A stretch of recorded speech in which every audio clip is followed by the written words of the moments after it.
Vamos a empezar con la sesión académica del día de hoy. Yo soy la doctora Grecia Jacqueline Hernández Salcido, soy residente de segundo año de Alergia e Inmunología Clínica y agradezco la asesoría de la doctora Hilda Hernández Sánchez por su apoyo para la preparación de esta sesión. El tema que vamos a tratar el día de hoy se titula Enfermedad de Kawasaki y Síndrome Inflamatorio Multisistémico en Niños, o también conocido por sus siglas como MISC o PIMS. Para hablar de estas enfermedades conocidas como hiperinflamatorias, hay que recordar un poco acerca de esta enfermedad tan importante que es el COVID-19, que ha venido a cambiar toda nuestra historia en los últimos años. La verdad es que nuestro conocimiento sobre esta enfermedad ha mejorado mucho desde que se dieron los primeros reportes en noviembre de 2019 en Wuhan, China. Ahora sabemos que para que este virus penetre a la célula del huésped, tiene que reconocer su proteína Spike, que es la más antigénica, a ciertos receptores que vamos a tener en el organismo, específicamente o dentro de los más importantes, el receptor de la enzima convertidora angiotensina 2, que este se va a expresar en una gran cantidad de órganos y sistemas, lo que le va a dar esta modalidad de enfermedad multisistémica a lo que es el COVID. También va a ser muy importante el primer o primera interacción que tienen los precursores de los linfocitos T específicos de antígeno con esta proteína Spike, ya que a partir de aquí vamos a tener una cascada de señalización inflamatoria que va a tener como resultado la liberación de ciertas citocinas proinflamatorias denominadas como tormenta de citocinas, que van a ser las encargadas o las protagonistas de dar esta gravedad que distingue a la enfermedad y que es una característica que comparte con las enfermedades que vamos a tratar el día de hoy. La verdad es que tanto la mortalidad como la morbilidad en COVID en la población pediátrica se ha mantenido bastante limitada. Sin embargo, hemos sido testigos de la aparición de una nueva enfermedad conocida como síndrome inflamatorio multisistémico pediátrico. MISC es una abreviatura que utilizan en la literatura americana de Estados Unidos y PIMS en México o en las regiones europeas. Y esta enfermedad, pues se ha visto que comparte ciertas características fenotípicas. Hemos tenido una gran cantidad de investigaciones, tanto epidemiológicas como clínicas, que han visto este traslape de ciertos factores. En este caso, las similitudes que va a tener con la enfermedad de Kawasaki principalmente van a ser en el aspecto clínico, algunos síntomas de presentación y el curso de la enfermedad. Sin embargo, es bien sabido y existe evidencia de que también van a tener diferencias muy importantes, sobre todo en cuanto a los grados de hiperinflamación y en las respuestas inmunitarias desreguladas que va a presentar cada una. Vamos a empezar hablando de la enfermedad de Kawasaki acerca de sus generalidades. Esta fue descrita por primera vez en 1967 por el doctor Tomisaku Kawasaki y la vamos a definir como una vasculitis sistémica que afecta a los vasos de mediano calibre.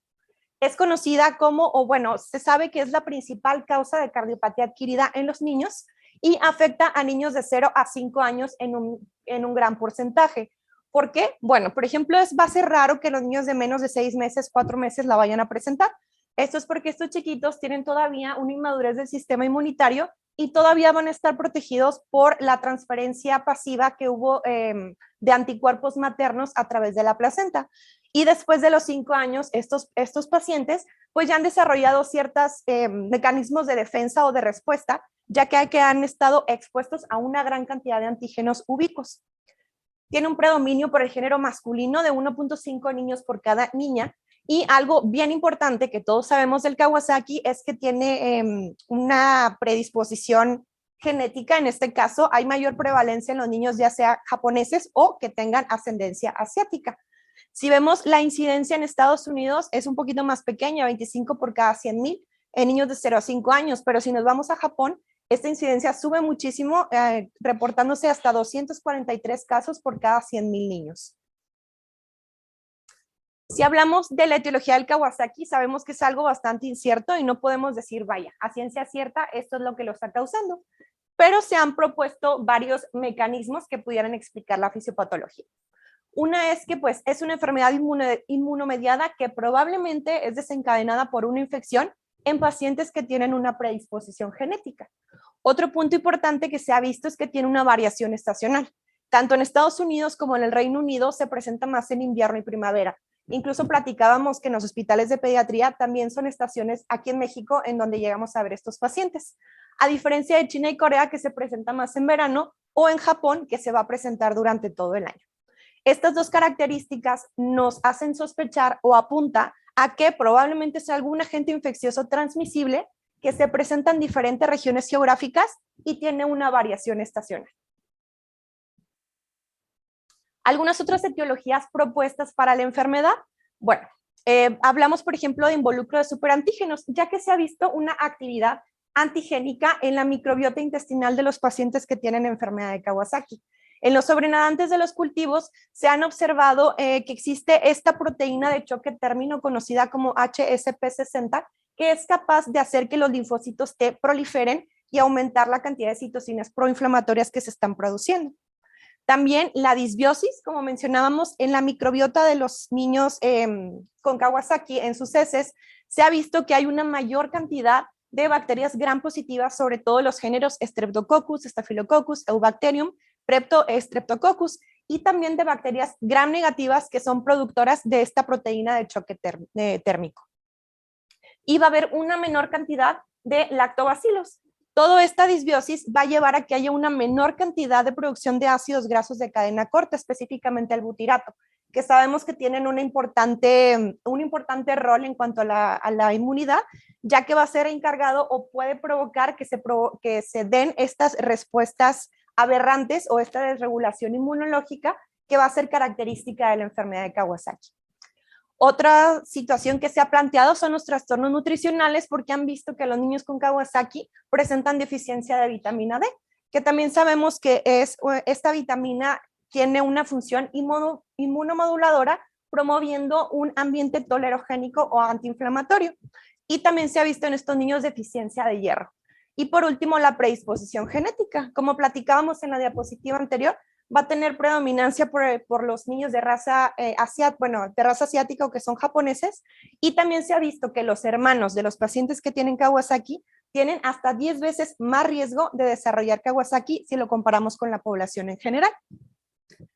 Hablando un poquito más de esta predisposición genética, existen 4 grupos de genes que se han estudiado bastante en la enfermedad de Kawasaki.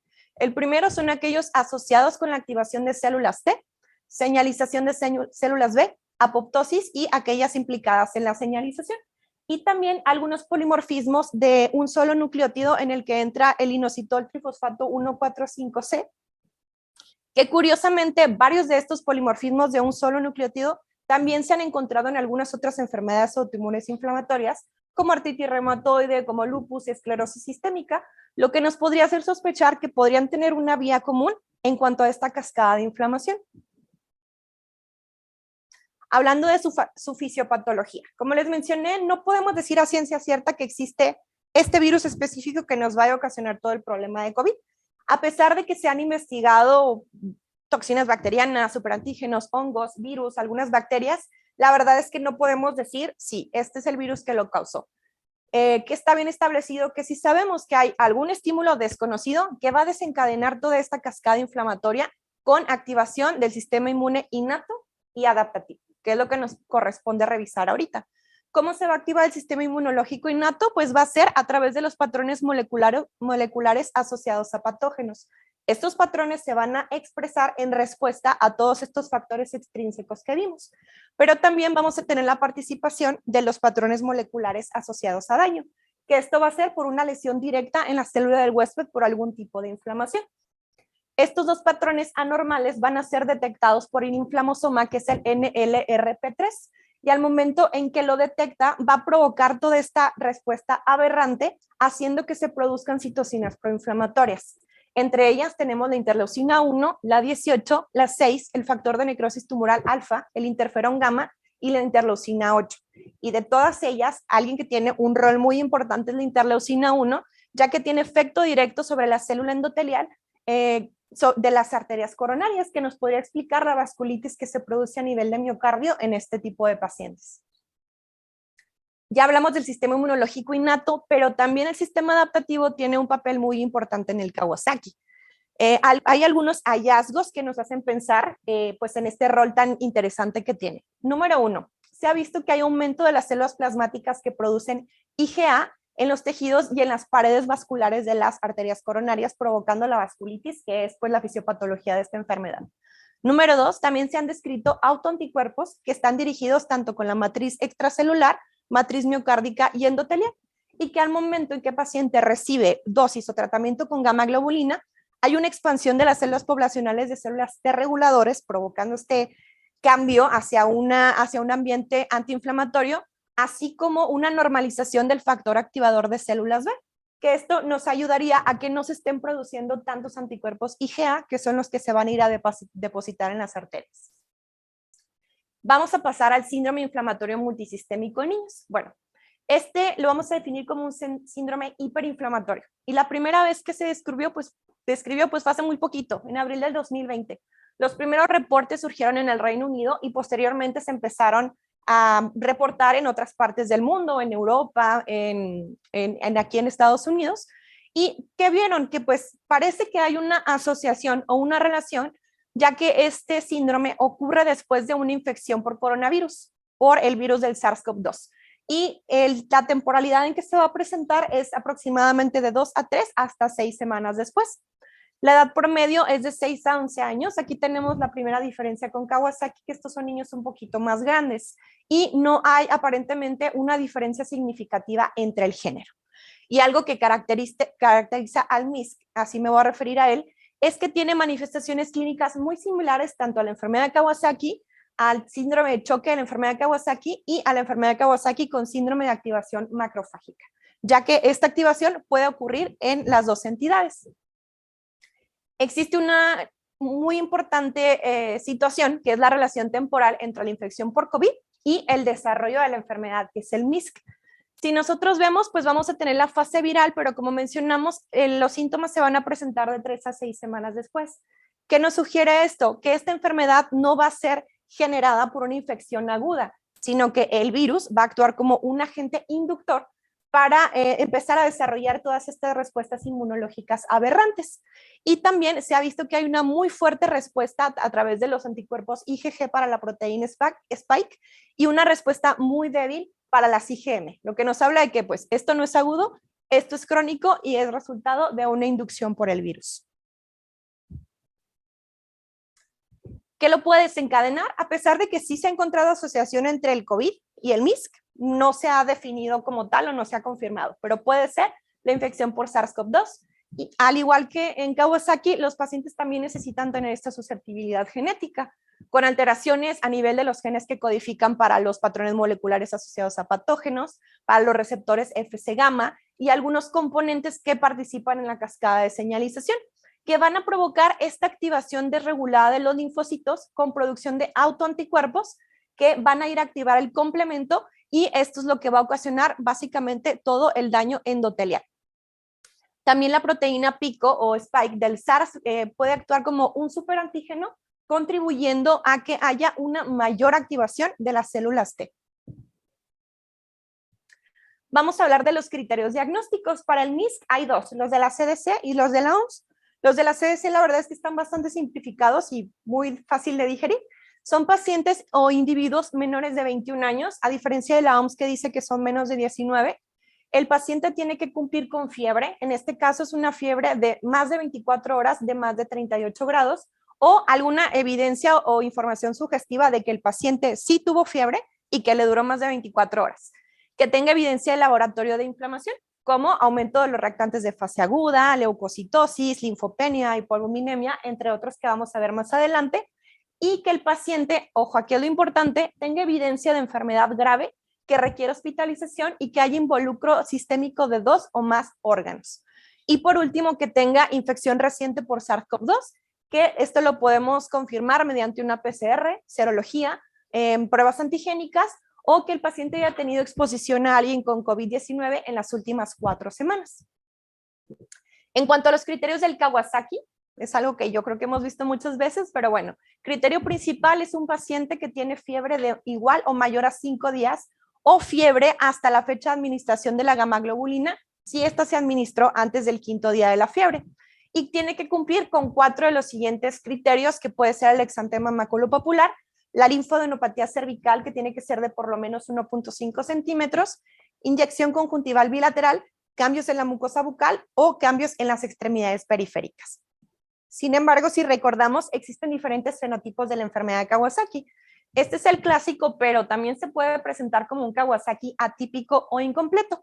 que van a ser los pacientes cuya enfermedad no va a cumplir con la definición de caso de enfermedad de Kawasaki, pero sí tienen fiebre, tienen anomalías en las arterias coronarias y estas las vamos a clasificar como atípico o incompleto. ¿En quién vamos a sospechar? Un niño preescolar que tenga fiebre igual o mayor a 5 días, pero que solamente cumpla con 2 o 3 criterios de los que vimos anteriormente. O si se trata de un lactante, aquí el criterio cambia porque es fiebre mayor o igual a 7 días que no tenga alguna otra explicación. Como va a ser una respuesta o criterios incompletos, en este caso sí tenemos que investigar un poquito más y para eso tenemos que solicitar exámenes de laboratorio, principalmente evidencia de inflamación. Vamos a solicitar PCR y VSG. Si estas están elevadas a más de 3 y más de 40 respectivamente y cumplen con 3 o más hallazgos de laboratorio, que es la anemia, trombocitosis, hipoalbuminemia, elevación de ALT, leucocitosis o piuria estéril con leucocitos de más de 10 por campo o un ecocardiograma con datos de lesión de arteria coronaria, inmediatamente lo vamos a clasificar como que si es un Kawasaki atípico o incompleto y se va a brindar exactamente el mismo tratamiento que un Kawasaki clásico. Sin embargo, si mi paciente no cumple con los criterios de elevación de reactante de fase aguda, tengo que estar haciendo reevaluaciones tanto clínicas como laboratoriales y en caso de que mi paciente persista con la fiebre.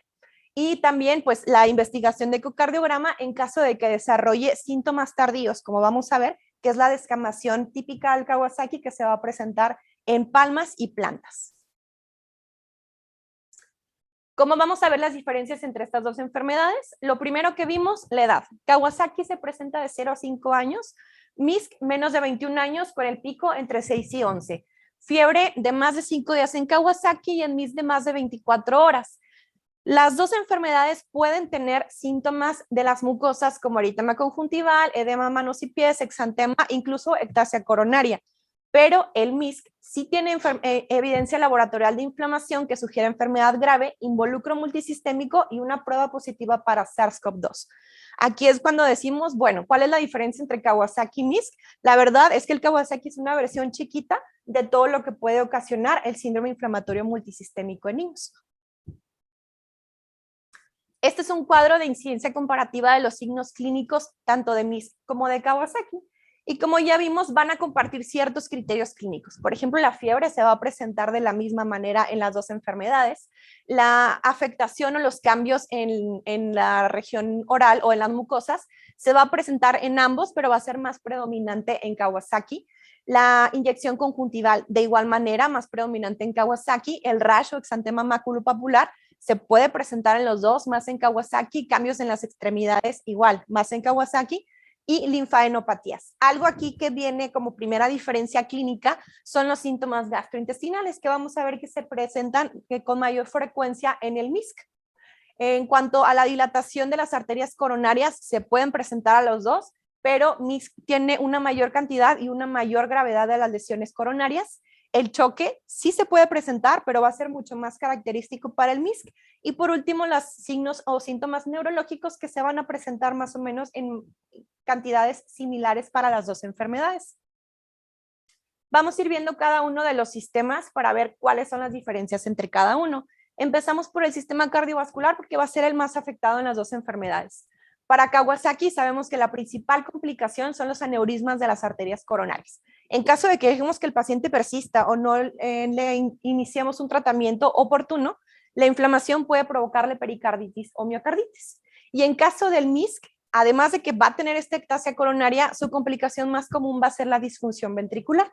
Afortunadamente, solo un pequeño porcentaje de los niños llega a desencadenar una disfunción tan grande que lo lleve al choque, pero sí se puede presentar.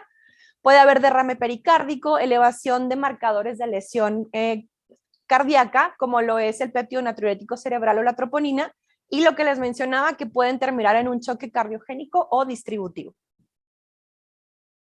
En cuanto al sistema pulmonar, la verdad es que Kawasaki no tiene o no es tan característico de estos síntomas. Puede haber o no tos o congestión postviral, como si fuera una coriza. En caso de el MISC, sí puede haber datos de insuficiencia respiratoria, derrame pleural o infiltrados pulmonares si nosotros tomamos una radiografía o una tomografía.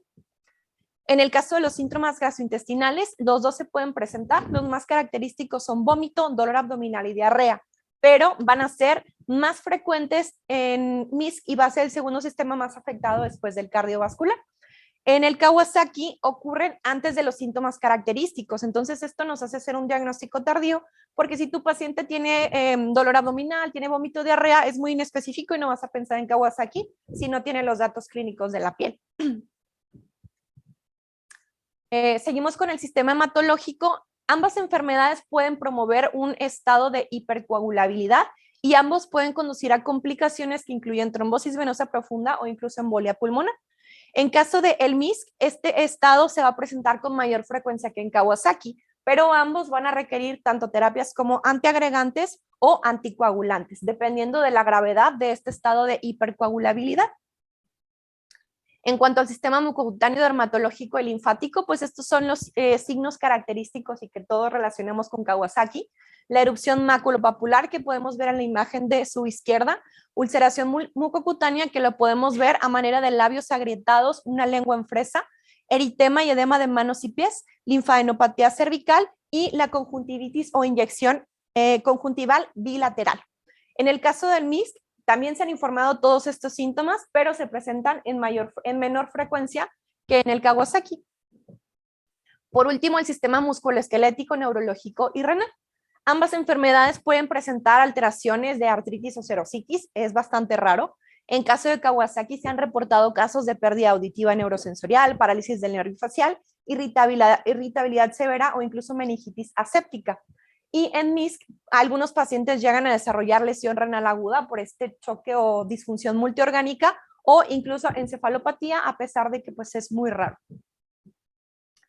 Estas son las fases clínicas de la enfermedad de Kawasaki. Es bien interesante y bien importante que las conozcamos porque nos pueden ayudar a tomar ciertas decisiones. Vamos a tener la fase aguda que va a durar de 1 a 2 semanas. En este caso, pues se va a presentar la fiebre, van a empezar los datos de miocarditis y vamos a tener el primer pico o van a empezar todos los síntomas en piel como eritema en palmas y plantas, labios y mucosas, conjuntivitis y adenopatía cervical. Luego viene el subagudo en donde se pueden presentar síntomas como artritis. Aquí, por ejemplo, las plaquetas, si se fijan, tienen un pico, que va a ser cuando nosotros podemos encontrar trombocitosis en estos pacientes y es cuando podemos ver alteraciones de la arteria coronaria a manera de aneurismas y cuando se tiene que hacer una revisión por medio de ecocardiograma. También los pacientes aquí pueden empezar a presentar la descamación en palmas y plantas y por último en la fase de convalescencia, que es de 4 a 8 semanas después, podemos ver incluso algunos cambios a nivel de las uñas. En el caso del MISC no hay como etapas o fases clínicas que estén establecidas, vaya, todavía seguimos conociendo de esta enfermedad. De lo que sí podemos hablar es que, bueno, tuvimos la exposición a una enfermedad de COVID-19 y aproximadamente de 2 a 6 semanas vamos a empezar a ver la sintomatología. Esto la verdad es algo muy en específico porque muchos pacientes o sabemos que los niños pueden cursar con infecciones asintomáticas o pausisintomáticas y no vamos a poder establecer un intervalo específico. Y de los primeros síntomas que se van a manifestar son aquellos con ataque al estado general, principalmente la fiebre, que se va a caracterizar por ser persistente y de alto grado, y posteriormente van a aparecer otros síntomas de ataque al estado general como mialgias, artralgias, fatiga muy intensa, e inmediatamente nos vamos a ir a todo el daño multisistémico, incluso antes de que empiecen como estos síntomas o signos característicos que vamos a ver en la piel. En cuanto a los hallazgos de laboratorio, estos son como que los más comunes que podemos encontrar en Kawasaki: leucocitosis por encima de 15,000, anemia, trombocitosis, recuerden que esto es en la etapa subaguda o incluso en la convalescencia de más de 450,000, porque se pueden llegar a presentar trombocitopenia si el paciente, por ejemplo, tiene alguna enfermedad de Kawasaki resistente.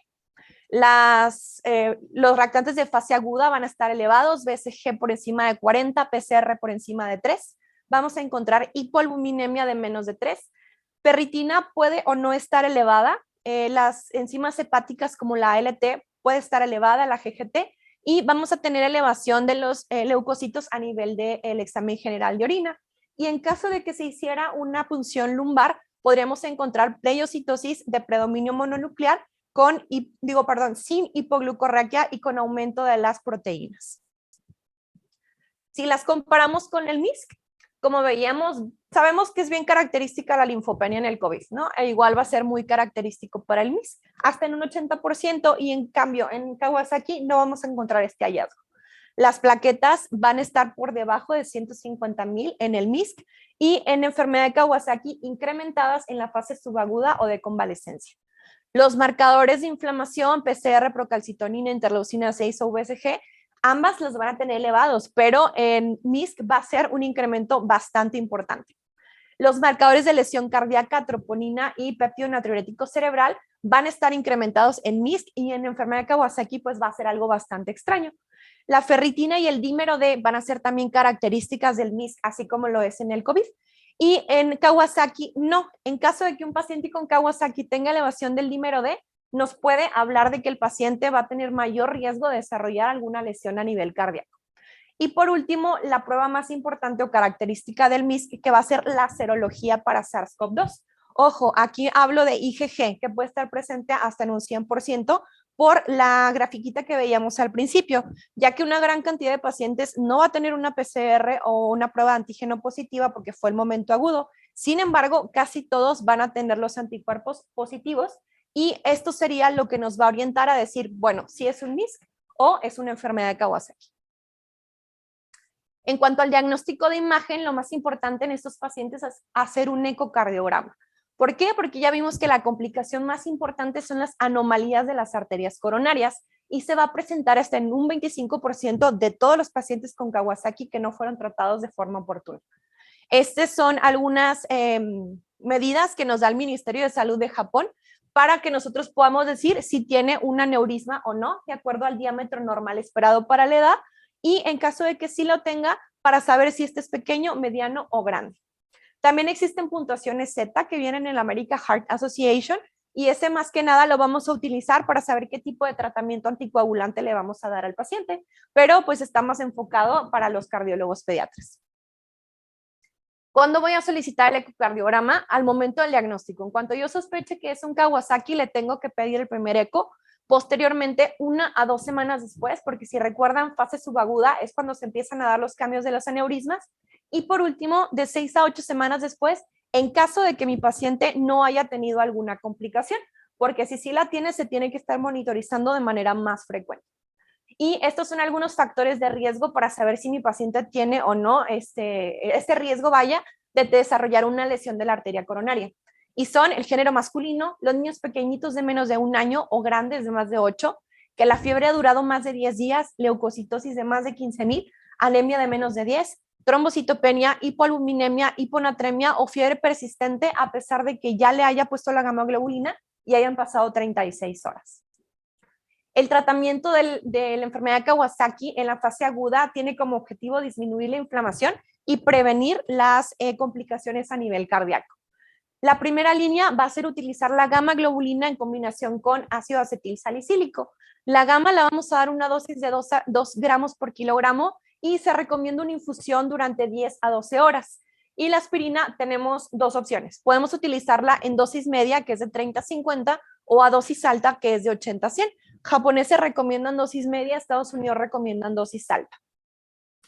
Este tipo de tratamiento se tiene, o lo ideal sería que lo diéramos en los primeros 10 días de que el niño empezó con fiebre, porque se ha visto que reduce el riesgo de lesión de arteria coronaria de un 25% hasta un 3 a 5%.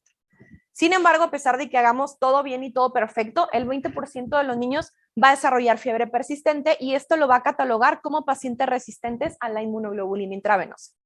¿Quiénes lo pueden hacer? Si se fijan, los factores de riesgo son como que bien comunes y son básicamente los criterios del Kawasaki. Aumento de la VSG, disminución de los niveles de hemoglobina, plaquetas, alteración de la mucosa oral, linfadenopatía cervical, hinchazón de las extremidades, erupción polimorfa, y lo más importante, que hayamos administrado de forma tardía la gamma-globulina. En caso de que mi paciente esté catalogado como resistente, el primer paso que voy a hacer es administrar una segunda dosis de gamma en este tipo de niños. ¿Qué pasa si, bueno, por alguna razón mi niño tuvo un diagnóstico tardío? Es decir, más de 10 días desde que empezó la fiebre. ¿Le voy a administrar la gamma, sí o no?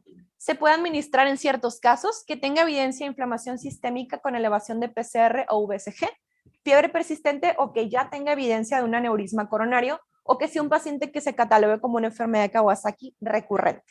En caso de que mi paciente tenga más de 10 días, pero ya no tiene fiebre, se normalizaron los laboratorios o no tiene evidencia de aneurismas, ya no le voy a poner gamma.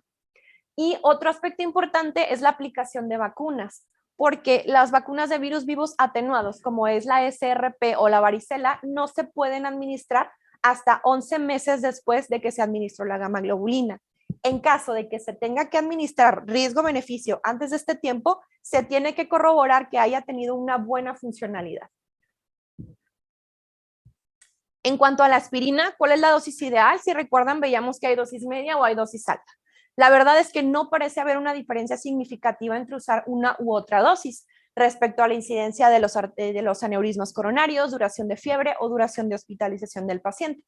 Se va a administrar cada 6 horas en la fase aguda y vamos a tener estas dosis de media alta hasta el día 14 de la enfermedad o hasta que mi paciente se encuentre afebril por 48 a 72 horas. Posterior a estos 14 días y que empiece la fase de convalecencia, tengo que disminuir a una dosis baja que es de 3 a 5 miligramos porque esta ya es una dosis antiplaquetaria. ¿Y hasta cuánto tiempo lo voy a llevar? Pues tengo que evaluar su suspensión a las 6 u 8 semanas con el ecocardiograma, a no ser de que mi paciente tenga alguna lesión de arteria coronaria. En caso de que sí tenga problemas, esta se va a continuar de forma indefinida y la vamos a considerar como uso de aspirina a largo plazo.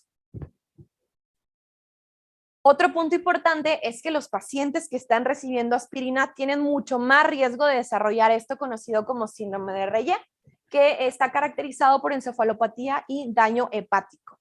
Porque son pacientes que utilizan aspirina y que viene algún virus, en especial el virus de la influenza, y puede activar o desencadenar esta enfermedad.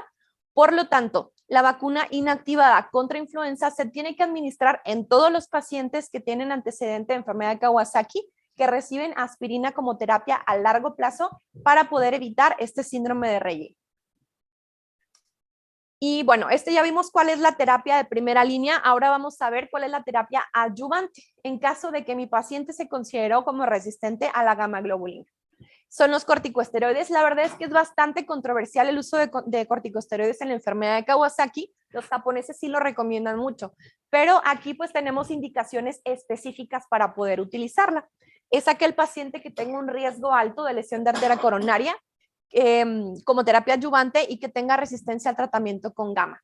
Y así como no están pues bien indicados, no existe un régimen de dosificación estandarizado. Encontré algunos estudios, por ejemplo, mencionan el uso de prednisolona 2 miligramos kilo día o el uso de bolos de metilprednisolona 30 miligramos por kilo, siempre acompañados de la terapia de primera línea, que sería la gamma con aspirina. Se ha visto que en los pacientes que se utilizan esta triple combinación, puede haber menor incidencia de anomalías de la arteria coronaria, menos duración de fiebre, disminución de la PCR y disminución de la dimensión de los aneurismas. Pero ojo, esto es cuando mi paciente ya fracasó al uso de la gamma. Otra terapia adyuvante que también se puede utilizar como de segunda o tercera línea es el infliximab, que es un anticuerpo monoclonal quimérico de factor de necrosis tumoral alfa. Y se ha visto que también disminuye los días de fiebre, disminuye la PCR y la puntuación Z de las arterias coronarias. Es seguro y es bien tolerado en niños chiquitos de menos de 1 año, pero pues no se ha visto que si se utiliza de primera línea vaya a mejorar algo, ya que se han hecho estudios de adición de infliximab a la gamma como tratamiento primario y esto pues no se vio que mejorara realmente la resistencia a la gamma globulina. Entonces lo dejamos como de tercera línea. Este es un cuadro de conclusión acerca del tratamiento con pacientes resistentes a la gamma.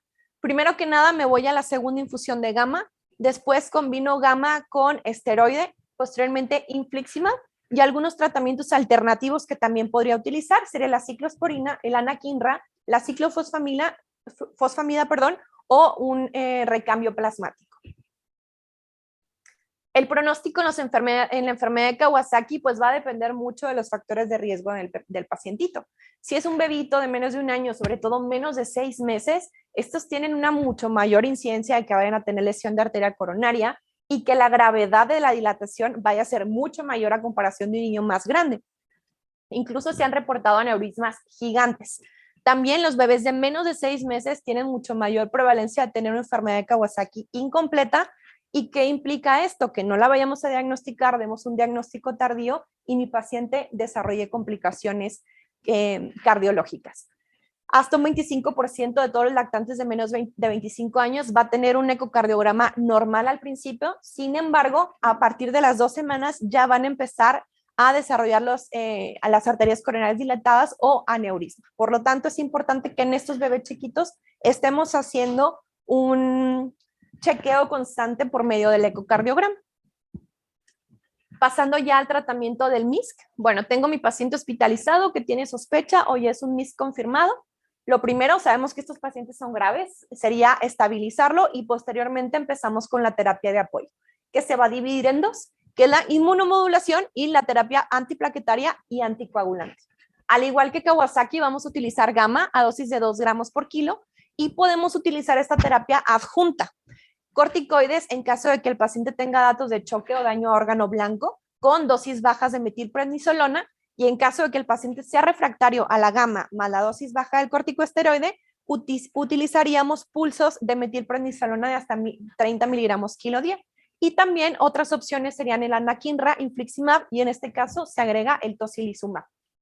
En cuanto a la terapia antiplaquetaria, se utilizan dosis bajas de aspirina, y para el anticoagulante puede ser dosis profiláctica o terapéutica, y esto va a depender del grado de disfunción ventricular que tenga el paciente.